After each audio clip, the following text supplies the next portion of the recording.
Muito obrigado mais uma vez pela companhia. Você já sabe, é bem importante, se você ainda não se inscreveu, se inscreva no canal, já dá um like, fortalece o nosso Conexão Empreender e também ativa o sininho para você receber notificação de novos podcasts, além não só do Conexão Empreender, mas de todos também que são apresentados aqui no nosso youtube.com/Tati Record. Muito obrigado. E hoje, olha, com muita alegria nós estamos recebendo o presidente da Sanasa, a empresa de água de saneamento aqui de Campinas, o Manuelito Magalhães, a quem eu agradeço.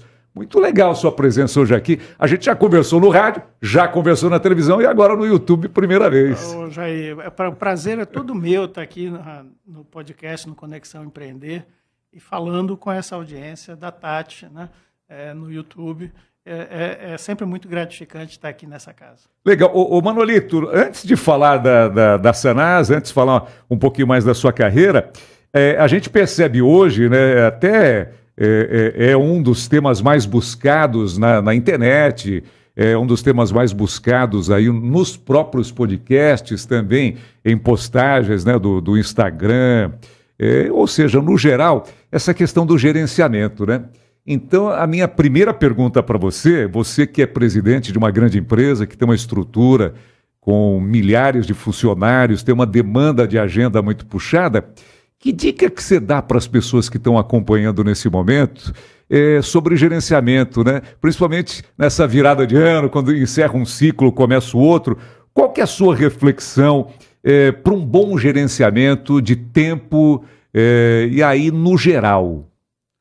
Olha, Jair, essa pergunta é muito importante. Eu costumo dizer o seguinte, para você ter sucesso, a primeira coisa que você tem que fazer é gestão. A segunda é gestão. E a terceira é gestão também. Né? Interessante. O top 3 é esse. Não tem jeito. O que é fazer gestão? O gerenciamento, como você utilizou. É você saber ter um bom diagnóstico, quais são os recursos que você tem à disposição. Recursos aqui em amplo senso. Recurso de tempo. Qual o meu tempo disponível para tal atividade? Qual o montante de recursos monetários, de dinheiro que você tem para investir naquela situação? Né?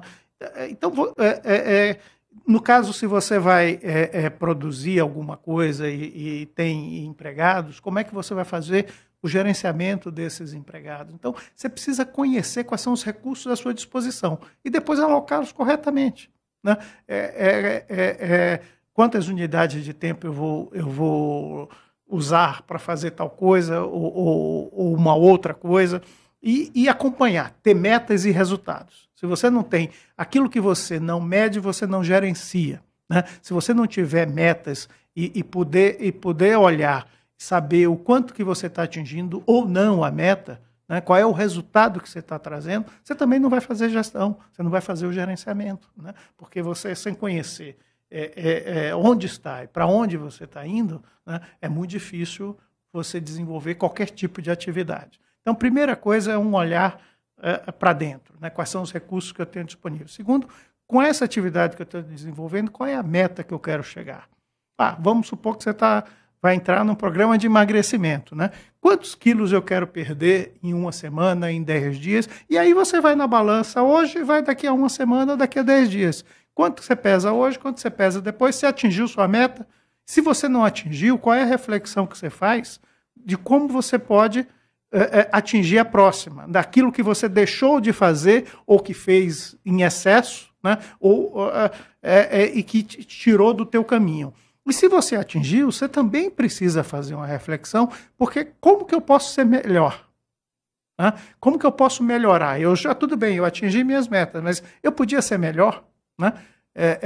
Eu perdi 2 quilos, mas eu poderia ter perdido 2,5. Né? Então, vale desde uma coisa simples até uma atividade empresarial. Né?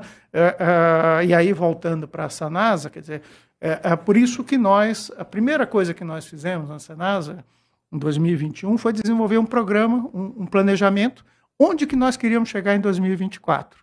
E agora a gente olha para trás e vê o que a gente alcançou, o que a gente não alcançou, e por que não alcançou, e aquelas metas que nós alcançamos, como que a gente pode melhorar para frente. Né?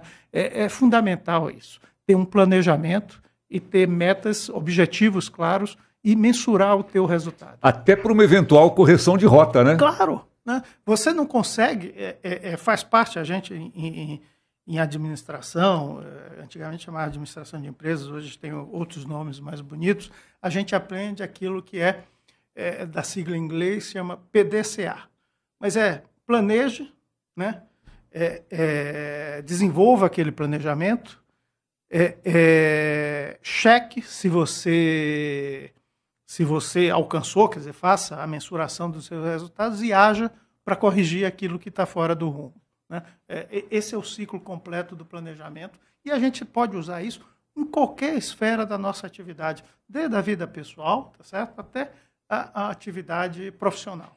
Ô Manolito, e depois seria uma questão de proporção, por exemplo, tudo isso que você citou, pensando, por exemplo, numa atividade empreendedora onde alguém, às vezes, trabalha sozinho, ou tem um número reduzido de funcionários, e depois vai alargando isso. Mas o princípio é o mesmo?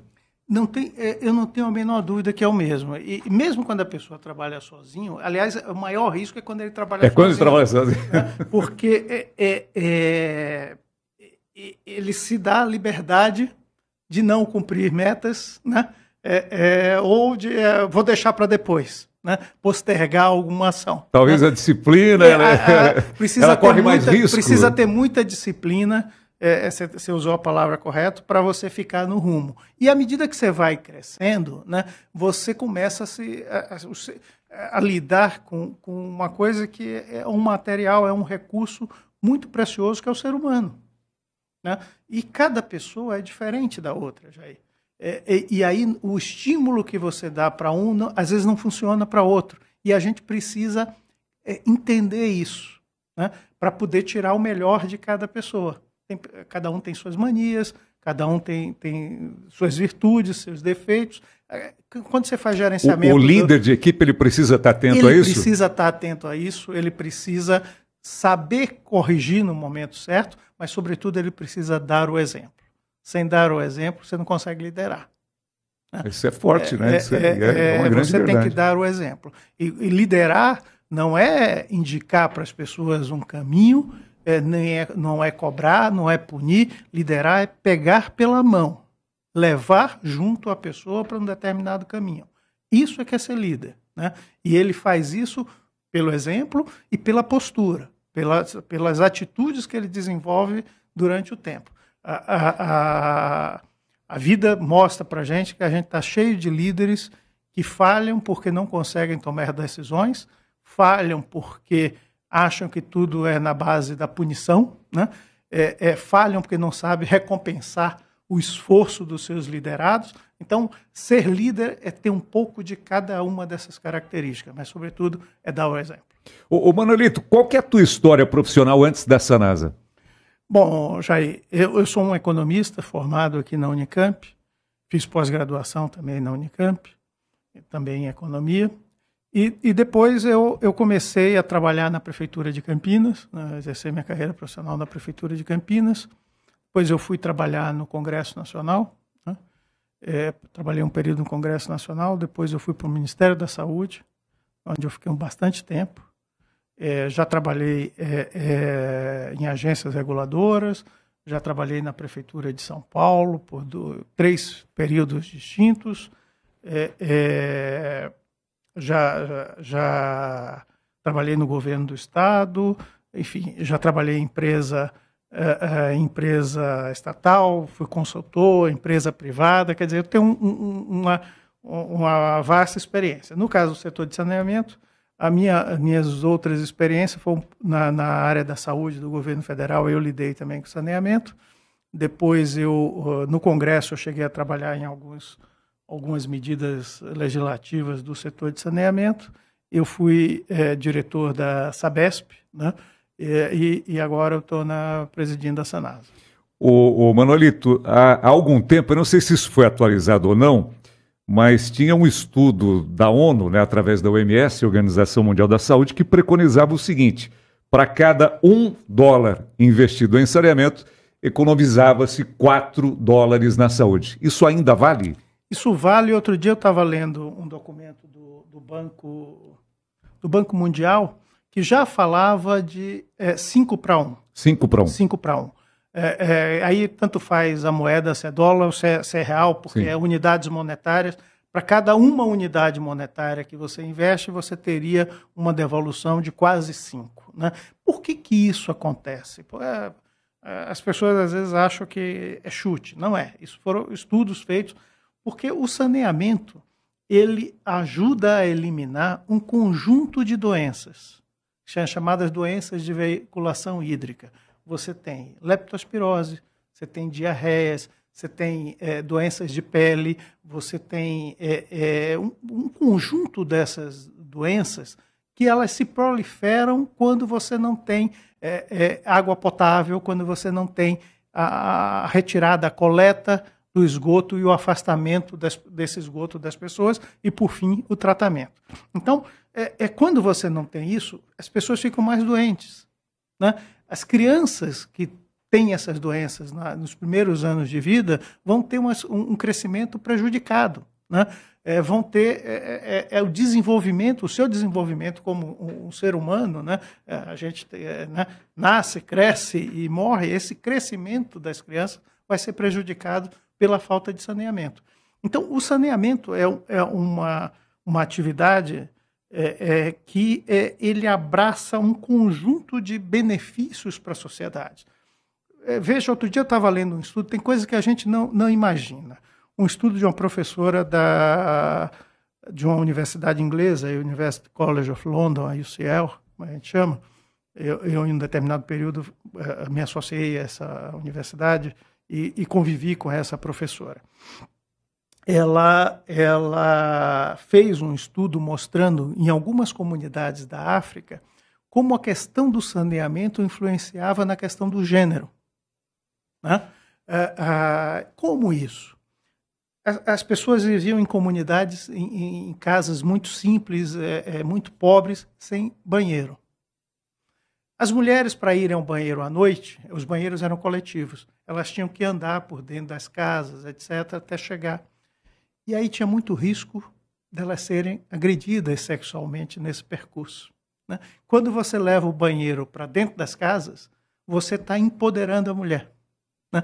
Então você veja como é um exemplo mais extremo, mas como o saneamento está ligado ao desenvolvimento do ser humano como um todo, questões de saúde, questões de meio ambiente, né? E até em questões de gênero. Né? Questão de segurança. De violência, reduzir a violência contra a mulher. Sim.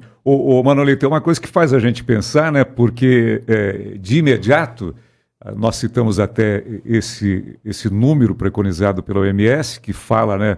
Vamos falar de unidades, né? Para cada um que você investe no saneamento, evita lá um custo na saúde de 4 ou 5, né?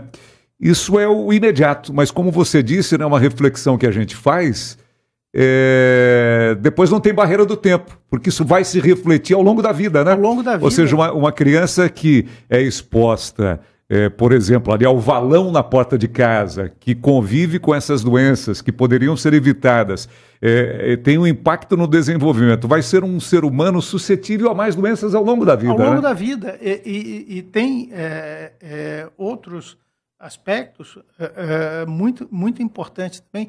Recentemente, o Instituto Trata Brasil, que é uma organização voltada para trabalhar a importância do saneamento no Brasil. Né? E ela tem como associados diversas empresas, operadoras de saneamento, fornecedores, quer dizer, digamos assim, a cadeia produtiva do saneamento está lá apoiando esse instituto. Eles fizeram um estudo mostrando o quanto que o saneamento beneficiava as cidades. As cidades que tinham saneamento, a renda per capita, a renda média das pessoas era maior do que a renda das cidades que não tinham saneamento. Ou seja, o impacto ele não tem fronteira, né, basicamente. Desculpa, só para concluir, a escolaridade era maior nas cidades que têm saneamento do que onde não tem. Porque, muito provavelmente, as crianças ficam menos doentes, evitam faltar à escola, não são reprovados, não tem evasão escolar. Isso aí é um raciocínio que a gente está fazendo em cima de um dado, tá certo? Mas tem a escolaridade maior na média do que na cidade sem saneamento. O Manuelito, e a questão hídrica? A gente fica sempre muito assustado, por exemplo, agora, no primeiro semestre de 2024, choveu pouco. E aí a gente começa a ficar em alerta, né? Porque o risco do desabastecimento, que inclusive hoje é uma realidade para algumas cidades, né? Cidades de grande porte, de pequeno porte, de médio porte, cidades pequenas também enfrentando essa dificuldade.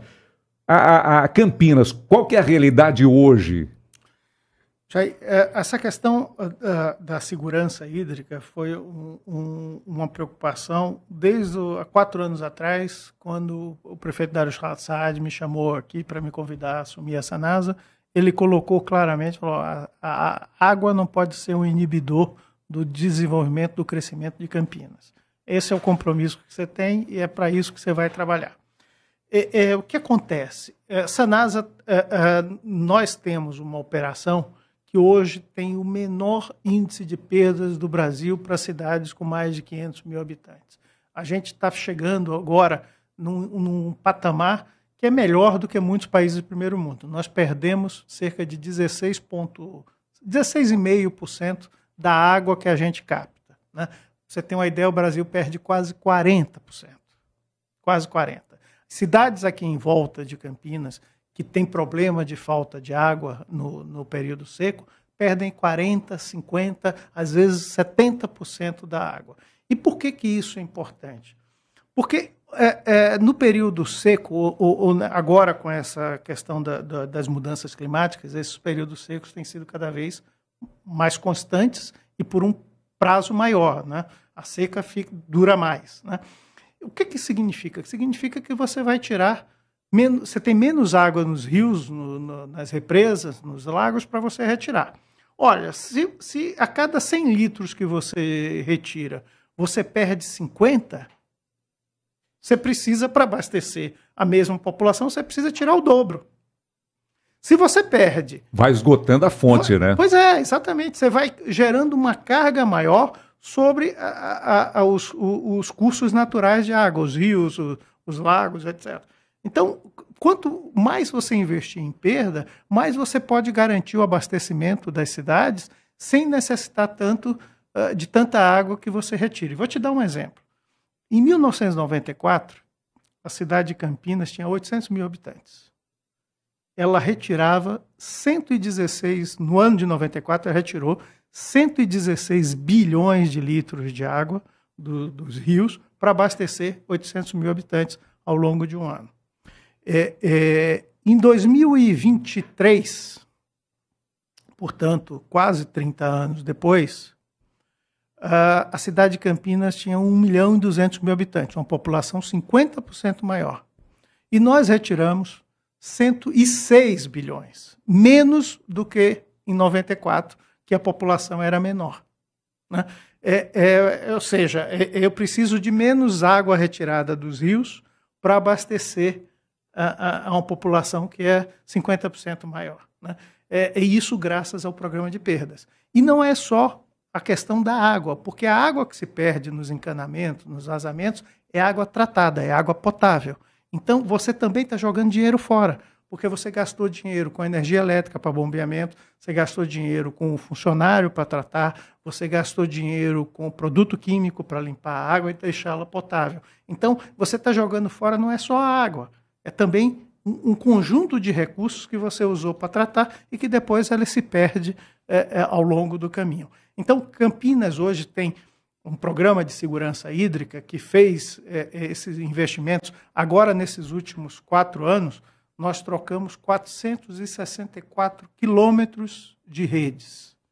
Eram tubulações que tinham perdas de mais de 20% e hoje estão com índice de perda de 7%, 8%. É o suficiente para ir daqui a São Paulo 2 vezes e voltar. Exatamente, exatamente. É muita coisa, né? É muita coisa. É 10% da nossa rede. Campinas tem quase 4.700 quilômetros de redes de água enterradas na cidade. Nós trocamos 10% em 4 anos. Foi feito tanto quanto se fez nos 27 anos anteriores. É um dado absolutamente importante. Então, Campinas investiu nisso. Campinas investiu em reservatórios de água potável. Nós estamos entregando, já entregamos 19, o 20º está entrando em operação ainda em dezembro, 20 reservatórios para a população de Campinas, espalhados na cidade, que junto com os 73 reservatórios que já existiam, constituem um sistema integrado que a gente consegue, com flexibilidade, manter o abastecimento quando a gente tem problemas na captação. Como a gente capta a água que passa no rio, quando chove muito, você tem dois problemas. A água fica mais suja, eu tenho que suspender a captação por um período de tempo até ela melhorar e eu voltar a captar. Ou eu corro o risco da falta de energia elétrica, por conta dos raios, etc., né? Também pode suspender a captação. Então, eu mantenho o abastecimento com esses reservatórios. Nós tivemos episódios agora, entre outubro e dezembro de 2024, nós tivemos episódios gravíssimos de suspensão da captação e a cidade não percebeu. Não teve reflexo. Não teve reflexo, né? Graças a esses investimentos. Fora isso, nós também fizemos novas adutoras, tínhamos nos comprometidos com 39 quilômetros de adutoras, chegamos a 40 quilômetros de novas adutoras. Por que isso? Para dar flexibilidade no sistema. Eu poder abastecer, normalmente eu tenho uma rota da água para abastecer um determinado bairro. Olha, deu um rompimento lá.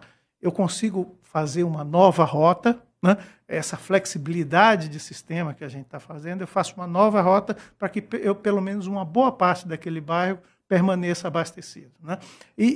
Sobretudo, a gente desenvolveu nesses 4 anos o que a gente chama, e apresentou isso para a sociedade de Campinas em 2 de julho de 2024, nós apresentamos para a sociedade de Campinas o Sistema Produtor Campinas-Jaguari, que é a independência hídrica de Campinas. É um novo manancial para a cidade. Hoje a gente se abastece do rio Atibaia e no futuro a gente vai passar a se abastecer do rio Jaguari, nas represas que o Estado está fazendo. Uma das represas que ele está fazendo é na divisa entre Campinas e Pedreira. Nós vamos buscar água lá a 24 quilômetros de distância, tá certo, né? E trazer para a cidade de Campinas. Isso garante alternativa quando eu tiver problema no sistema Cantareira ou quando eu tiver problema no rio Atibaia, eu tenho uma alternativa de abastecimento para a cidade, tá certo, né? Muito importante, a gente fala que é a independência hídrica de Campinas. Muito bem. O Manuelito, a Sanasa ela tem recebido uma série de prêmios nos últimos anos, né? Um reconhecimento de vários organismos pelo resultado, né? Que a empresa vem obtendo, né? Inclusive antecipando metas, né? Tinha a meta lá de 2030 que a Sanasa já antecipou, né? Exatamente. O marco legal do saneamento, eu diria que, respondendo a tuas perguntas, são diversas premiações, mas as premiações não são para a Sanasa, são para a cidade de Campinas. É muito importante isso, porque Campinas hoje é uma referência no saneamento, nacional e internacionalmente falando, né? Campinas hoje é aquela meta que todo mundo que trabalha no saneamento quer alcançar, né? Eu falava de case, né? É um case de absoluto sucesso no saneamento.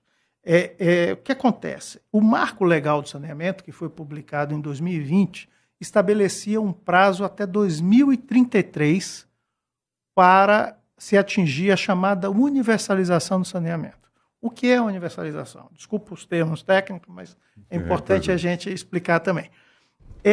Pelo menos 99% da população receba água com qualidade e regularidade. Nós temos 99,9% da população recebendo água com qualidade e regularidade.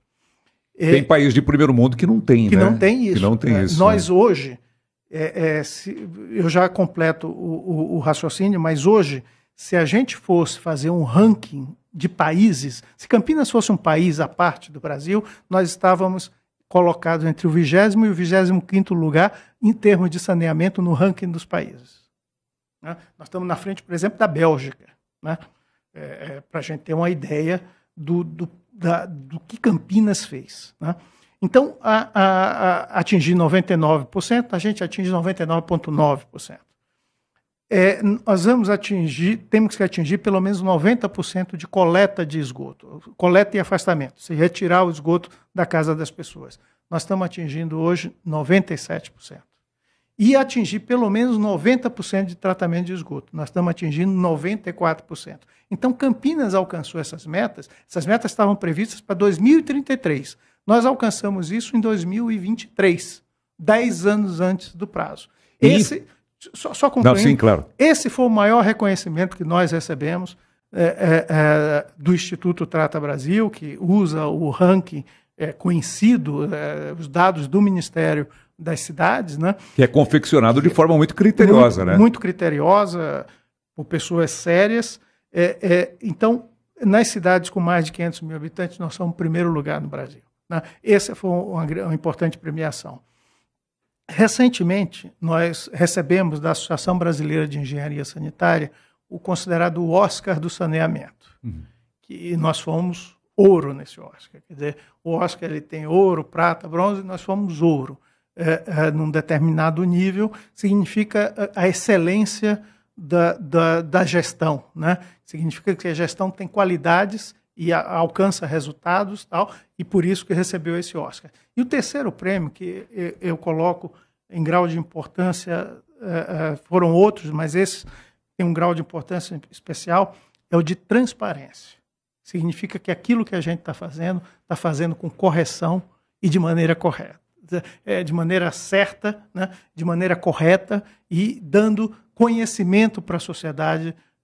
Esse é um prêmio que pouquíssimas empresas no Brasil disputam, são cerca de 20 empresas e nós fomos uma das 20 premiadas. O Manolito, E quando a gente fala de empresas, eu estou falando aí de grandes bancos, da Vale do Rio Doce, grandes companhias aéreas, é com esses que a gente está disputando.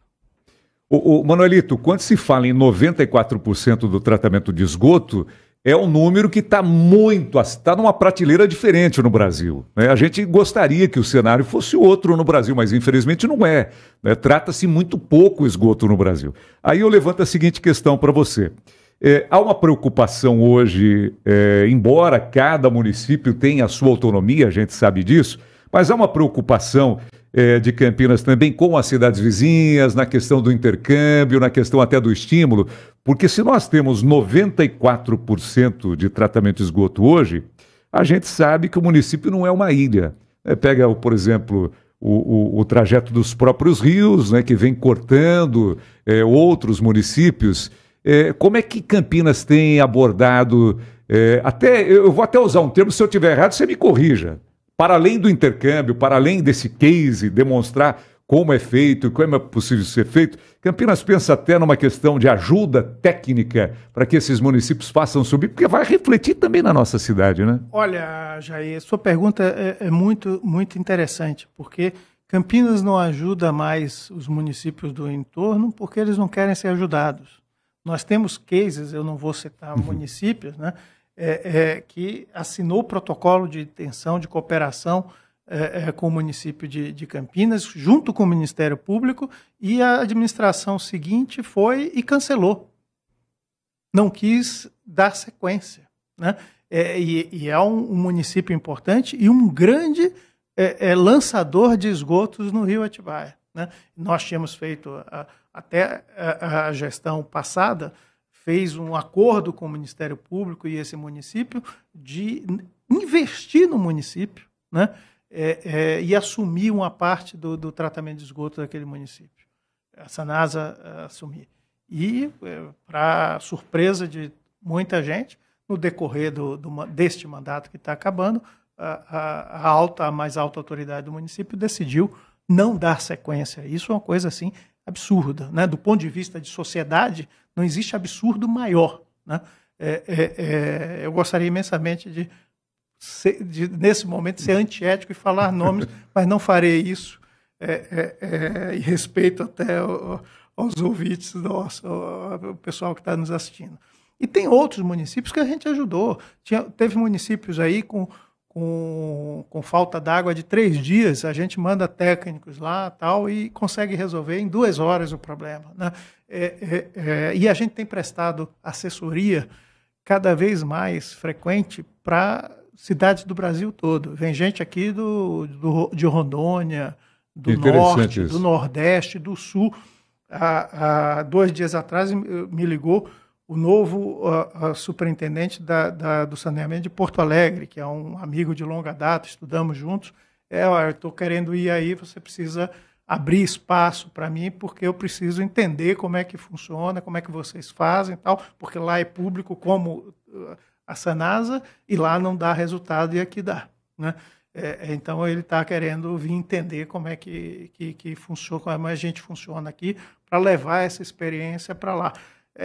Então, mesmo com empresas estaduais, que são grandes empresas, muito maiores que nós, que operam 200, 300 municípios ao mesmo tempo, o nosso intercâmbio, e eu me sinto assim, muito, muito feliz por isso, quando eu encontro os outros presidentes e tal, eu falo, meu pessoal foi lá ver tal coisa. Às vezes eu nem fico sabendo, porque os técnicos se conversam e recebem e tal, e eu viro um presidente de uma grande companhia e falo assim, meu pessoal esteve lá semana passada, tal, obrigado, tal. Às vezes eu até fico surpreso, né? Mas a gente tem trocado experiências e ajudado o Brasil inteiro, né? Recentemente, temos sido demandados, inclusive, a ajudar outros países, né? Nós temos algumas parcerias com o Banco Mundial, com organismos internacionais, e eles fazem a ponte entre pessoas de outros países com a gente para a gente passar experiência, passar conhecimento. Então, hoje o campineiro pode ficar feliz que assim, o saneamento de Campinas é referência no Brasil e no mundo. O Manolito, e tem despertado também o interesse do setor ambiental em entender como é que é esse processo todo, porque o reflexo é imediato, né? Se a gente cuida dos nossos mananciais, se a gente cuida, né? Se a gente não joga esgoto, se a gente melhora a qualidade dos rios, das cabeceiras de rios, se a gente, ou seja, polui menos, né? Nós estamos cuidando do meio ambiente, que é um dos grandes desafios, né? Esse olhar também dos organismos ambientais tem se voltado também com o interesse de saber o que está acontecendo? Com certeza. Quer dizer, a gente tem uma operação que é ambientalmente correta, né? E que traz muito benefícios ambientais para a sociedade como um todo, não só de Campinas, como da região, né? E um dos prêmios, você falava de prêmios que a gente recebeu, foi o Aliança pelas Águas Brasileiras, que é o Ministério do Meio Ambiente, que legal. O Ministério do Antigo Desenvolvimento Urbano e a Agência Nacional de Águas, que concederam, a Sanasa foi uma das premiadas, junto com algumas empresas privadas, grandes empresas privadas. Então, a gente tem sido também reconhecido por essa atuação. Que é fundamental, né? Importante, né? Importantíssimo, porque se a gente não cuidar dos nossos rios, né, a gente não vai tê-los na frente, né? Então, a nossa preocupação é deixar uma cidade melhor para daqui a 20, 30 anos, tá certo? A cidade continuar sem ter inibidores de crescimento. Aquilo que o prefeito Dário Saad falava para mim há 4 anos atrás. Não pode inibir, a água não pode ser um elemento para estrangular o crescimento da cidade. Ô Manolito, eu quero voltar lá ao início da nossa conversa, falar um pouquinho mais de gerenciamento e empreendedorismo. Eu percebo hoje é o seguinte, né? Tem muitas e muitas pessoas, aliás, o pessoal que acompanha o nosso podcast, o pessoal que está aí no empreendedorismo, o pessoal que toca o próprio negócio, muitas pessoas que, num determinado ponto da vida até, e tem acontecido muito, né? Por exemplo, quem era CLT, de repente foi lá para uma empresa e por aí vai, né? E aí, eu tenho ouvido algumas coisas bem interessantes nesse sentido, que é a questão de, às vezes, mudar radicalmente, né? Mudar radicalmente. Mexia com determinada atividade e vai para uma outra. Eu queria falar um pouquinho da sua experiência. Você, economista de formação, trabalhou no Congresso Nacional, trabalhou, conforme você disse, no setor público, no setor privado, mas em áreas até, às vezes, bastante distintas, né? Qual que é a sua análise disso? Por exemplo, pode até mudar de setor, mas é importante conhecer, estudar, ou seja, obter conhecimento daquela atividade, do que envolve o produto, do que envolve o eventual consumidor, o eventual, quem vai fazer parte desse rol de serviços, entender como funciona? É possível aprender? É possível redescobrir? Como é que é isso? Então, eu acho que o final da tua pergunta você já deu minha resposta. Eu acho que o fundamental... Mania de jornalista estender muito a pergunta, né? Eu acho que o fundamental é que as pessoas tenham capacidade de aprender, né? E aí você se reinventa. Se você tiver capacidade de aprender, você vai para uma atividade nova, você vai estudar essa atividade, né? E você vai aprender como é que ela se desenvolve, né? Você não pode ficar... Hoje em dia, antigamente, melhor dizendo, a gente era muito especializado, né? As escolas, as universidades formavam pessoas... Você tinha uma profissão, você era aquilo o resto da vida, né? Hoje não, no fundo você aprende a aprender. É interessante isso, aprende a aprender é boa. Aprende a aprender, como é que eu vou... Bom, eu agora vou trabalhar num banco, quais são os requisitos que esse banco tem, né? Como é que eu vou? Eu vou trabalhar por conta própria, como que eu atendo o cliente, né? Como é que eu dou segurança para o cliente de que eu vou conseguir entregar aquilo que ele precisa? Você tem que saber, estudar isso, aprender, inclusive como fala, como se porta, são habilidades diferentes, né? Antigamente a gente via muitas pessoas no escritório com agora computador, mas antes era uma máquina de escrever, uma calculadora, tal, faço aqui, preencho as fichas, um bloquinho de anotação. Você desenvolveu o seu trabalho durante 8 horas, aquele trabalho, você entregava, tal, passava para o próximo e acabou, ia para casa. Agora não. Agora muitas vezes, você não desenvolve nenhuma coisa manual, você fica só no intelecto, né?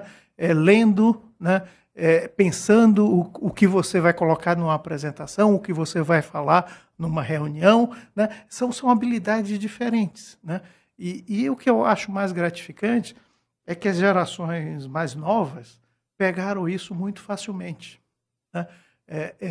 Eles são... insatisfeitos por natureza. Estão sempre querendo mais, buscar mais informação, etc. O que é muito bom, porque os coloca no mercado de trabalho do futuro, né? Hoje em dia o mercado de trabalho mudou, né? Tem, claro, uma geração que tem que aprender a fazer essa transição, né? Não é fácil, não é fácil. Mas eu diria que, de maneira geral, está indo bem, né? A gente tem, é claro, tem os movimentos de você deixar de ser CLT, passar a ser PJ, tal, são circunstâncias da vida, mas hoje em dia todo mundo quer empreender. De alguma maneira. De alguma maneira. Ninguém se acha mais, se vê como empregado, se vê como um empreendedor, né? E para isso, para você empreender, você precisa aprender a aprender. O que eu vou entregar para a sociedade? O que eu vou vender, né? E aí pode ser um produto, pode ser... uma ideia, quer dizer, pode ser qualquer coisa. Você tem que ver qual é a necessidade que a sociedade tem e aí você se coloca diante disso. Mas para isso você precisa saber aprender. E você gosta do que você faz, né? Eu gosto. Eu gosto. Eu me sinto... interessante, mano. É legal isso, né? Ficar empolgado com o que faz, né? Com os resultados, né? Isso é muito legal. Eu sempre uso uma frase, Jair, que é o seguinte: no saneamento, a gente tem que saber que a gente trabalha para as pessoas, né? E quando a gente trabalha para as pessoas, a gente tem uma satisfação maior, que a gente entrega um bem-estar, eu entrego saúde, eu entrego um ambiente agradável, uma qualidade de vida melhor. Então, a gente precisa se empolgar com isso, porque se a gente não se empolgar, a gente está no lugar errado, não vai dar certo. Que legal. Manolito, agradecer demais, olha, foi uma honra, um prazer recebê-lo. E espero que, novamente, ficaram vários assuntos ainda para a gente conversar. Então, eu vou convidar já você para uma próxima edição, a gente voltar. Com o maior prazer. E eu só queria te dizer finalizar com uma coisa na linha da gente abraçar o que faz. Não é à toa que a sociedade de Campinas tem uma verdadeira paixão pela Sanasa. É porque ela reconhece em cada empregado da Sanasa alguém que abraça a causa deles, né? A gente tem casos interessantíssimos de empregado que não volta para o trabalho ele deu a hora dele de mudar o turno, mas ele fica até aquela casa que está sem água ter água. Ele estende por conta própria, né? Então, é por isso que tem esse reconhecimento da sociedade de Campinas em relação à Sanasa, porque o empregado da Sanasa abraça isso. Manuelito Magalhães, o nosso convidado especial do Conexão Empreender, do Grupo Tati de Comunicação. Muito obrigado mais uma vez. Eu que agradeço, Jair, a oportunidade. É sempre bom a gente poder falar com Campinas.